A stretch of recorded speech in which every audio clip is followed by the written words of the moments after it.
Bismillah ar-Rahman ar-Rahim. Alhamdulillahi Rabbil Alameen. Wassalatu wassalamu ala ashraf al-anbiya'i wal mursaleen. Nabiyyina Muhammad alayhi afdalus salati wa tamu taslim. My brothers and sisters, we know that tonight is a very special night. The 23rd night of Ramadan. Many of the scholars of the past, they were certain that the 23rd night was Laylatul Qadr. And as we know from the fiqh of the Muslim, he learns and he understands that Laylatul Qadr is such a great blessing, and it changes every year throughout the last 10 nights. But most likely, it's the last odd nights, the 23, 25, 27, 29. But the believer is wise, and he exerts himself and he puts effort into every single night throughout these last 10 nights.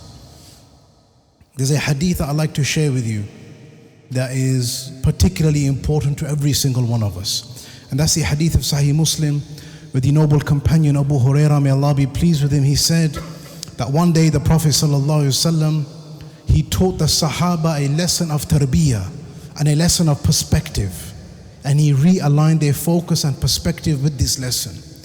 And that lesson is when he asked the Sahaba, "Atadruna manil muflis?" He said to his companions, "Do you know who the truly bankrupt person is?" The Sahaba thought that's easy. The bankrupt one is the one that has no money, no wealth, nothing to his name. The Prophet ﷺ said that's not what the muflis is. That's not what the truly bankrupt person is. The bankrupt person, he ﷺ said, is from my ummah that's going to come Yawm al-Qiyamah, and he's going to meet Allah with many deeds, with salah, with sadaqah, with siyam, with fasting in particular. He mentioned in this hadith sallallahu alayhi wasallam, he's going to meet Allah with these deeds. But in the state of those deeds and after those deeds, he oppressed others. He took from the rights of others. فَسَبَّ هَذَا وَشَتَمَ هَذَا وَضَرَبَ هَذَا. He cursed at this one. He beat this one. He lied about this one. He slandered this one. So Yawm al-Qiyamah, from the justice of Allah, is that those deeds are not going to be accepted from him. Because Allah only accepts that which is pure. Allah is pure and He only accepts that which is pure. And those people are going to come and take their haqq back. That haqq that He has taken from them. So from this hadith there's many lessons. One that I focus on with you brothers and sisters here tonight is how the shaitan works, and the tricks and the plots of the shaitan. That if the shaitan cannot deceive you out of doing a good deed, he comes and deceives you from attaining the full reward of that good deed.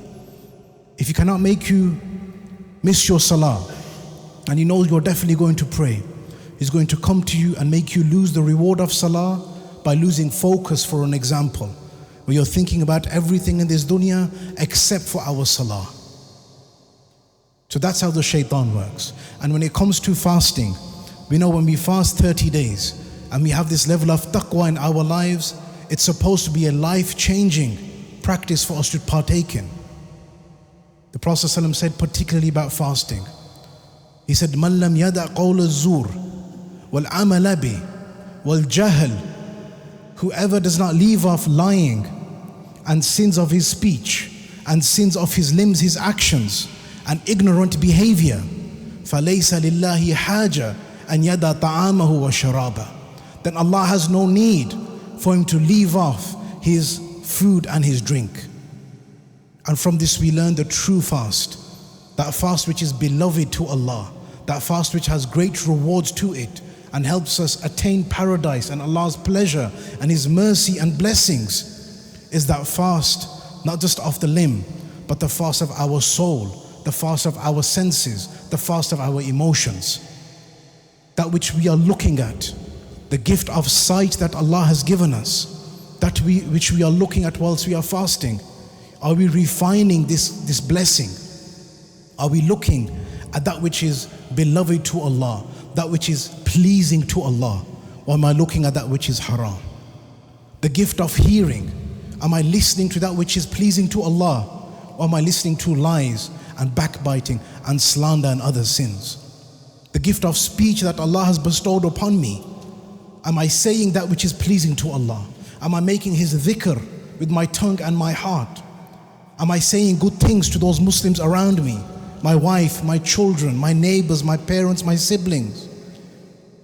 Or am I one of those people that becomes aggressive in the month of Ramadan because they are fasting? Because they haven't had their caffeine or their food, or the nicotine sometimes even. So we become extra aggressive. That which we say has an impact, my brothers and sisters, on ourselves, on our relationship with Allah, and the relationships around us. The Prophet ﷺ, when speaking about the reward and the ajr of fasting, he says, فَإِن سَابَهُ أَحَدْ أَوْ شَتَمَ فَلْيَقُلْ إِنِّي صَائِمْ إِنِّي صَائِمْ. If a person is fasting and somebody else comes and provokes you to take away that reward from you, the Prophet ﷺ said, say twice, I am fasting, I am fasting. The scholars were amazed at this. They said one time he says it to that person to remind him if he has any shame. Don't bother me, I am fasting. Why the second time? They said because the first time he is reminding himself of the reward and the ajr that Allah has prepared for him, and that this is in reality a trick and from the plots of the shaitan to take away my reward whilst I am fasting.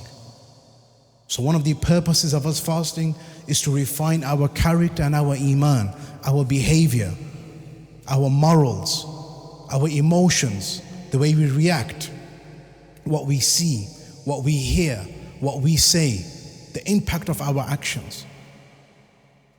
So whilst we are fasting, the shaitan is going to come and try to diminish our reward by making us sin and react. The believer has to stay focused, especially in these last 10 nights. My brothers and sisters, this time next week, Eid will be announced. This time next week, Eid will be announced. Look how quickly this month has gone.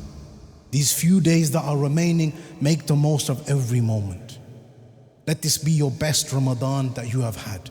And do not be from those people that are going to feel guilty that they messed up their last 10 days. And they did not make the most of this blessing.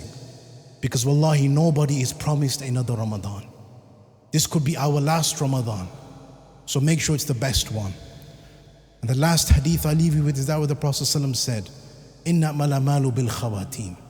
Your deeds with Allah are based on how you end them. Somebody might have had a poor start to Ramadan, a busy start. But now is what you need to focus on. Ayyaman ma'dudat, Allah refers to this month in the Quran, a short amount of days.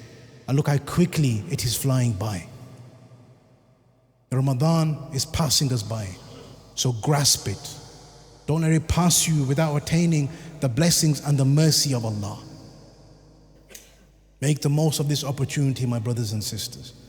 May Allah make us from those people that worship Him the best that we can, that are guided aright, and that He accepts our ta'ah in Laylatul Qadr, and surely Allah knows best.